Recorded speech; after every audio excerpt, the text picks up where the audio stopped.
Today I am participating in the Puzzle Advent Calendar, which is a collaboration between 17 YouTubers, 15 puzzle creators, and we're doing a video every single day from the 1st of December all the way to the 24th. Now, I got day 11 in this series, and I really wanted to do a Megaminx modification, and I had a really cool idea that I had received via some inspiration from some other puzzle modders to do a Decagon Prism.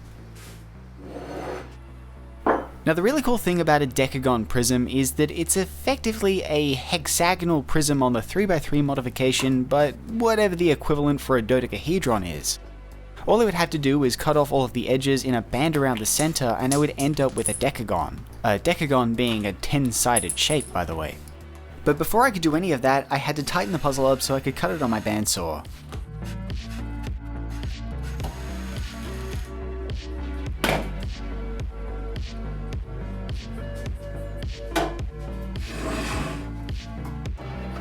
I began cutting all of the edges off, and I just slowly went around the puzzle, and I didn't worry about the depth too much because I was going to be sanding things down pretty far. All I needed was just to get the guiding surfaces that I could then use to sand down later on.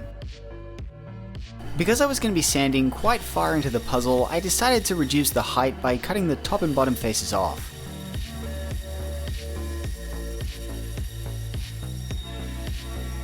And after I was finished cutting everything, I filled all the pieces with epoxy sculpt.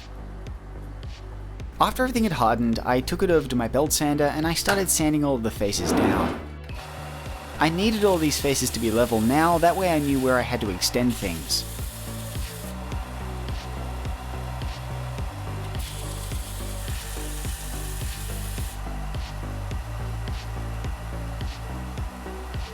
After I was finished sanding everything, this is what the puzzle looks like, and you can see I still have quite a bit more sanding to go. But I decided that now was the time to disassemble the puzzle and fill the remainder of the pieces.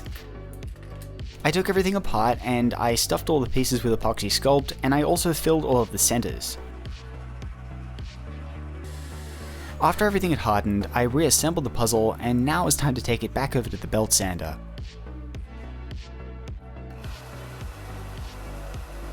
All I was doing now was trying to sand the faces flat and keep them as uniform as possible. This is actually a lot easier said than done, and it took me quite a while to sand the pieces down. You'll notice as I'm sanding, the top and bottom layers are misaligned, and that's to prevent the pieces from turning as I'm sanding everything down. But after I was finished sanding everything, this is what the puzzle looked like. I was really happy with how everything was looking, and it also looked like I didn't have to extend that many pieces. I took everything apart and I did some very small extensions to some of the smaller pieces, as well as repairing any parts that needed it. And after all the epoxy sculpt had hardened, I sanded down all of the extensions and then I reassembled everything.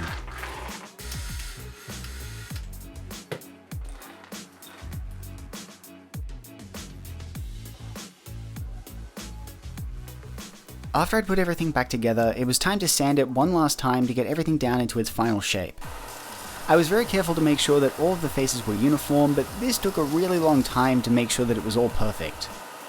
And even then, I still didn't get it quite right. After I had finished sanding everything, this is what the puzzle looked like, and I was really happy with how well I got the shape to turn out. I think the shape looks fantastic, and I'm surprised that I managed to get it to look this good, but now it was time to disassemble everything so I could round over all of the pieces and finish this puzzle up.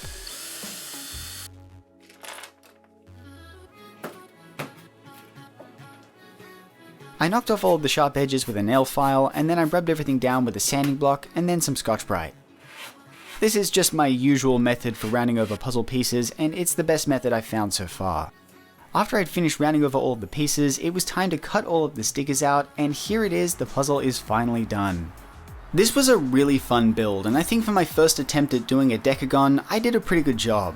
I decided to make the top and bottom layers misaligned in the solved state. I think that adds a unique look to the puzzle, so you do have to turn those by, I think it's 36 degrees, and then you can start turning.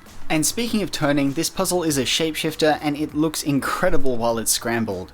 At the time of filming, I haven't actually solved this puzzle yet, but I'm pretty sure that I can, seeing as how it's just a unbandaged Megaminx, but I'll make sure to do that sometime later on. For now, I hope you guys liked my addition to the Puzzle Advent Calendar series. This was a really fun project, and I really hope to do some more Megaminx mods in the future. But for now, if you want to stick with the series, I'll leave a link in the description to the next channel in line. Make sure to subscribe to them so that you don't miss out. But anyways, thank you all for watching, and I'll see you next time.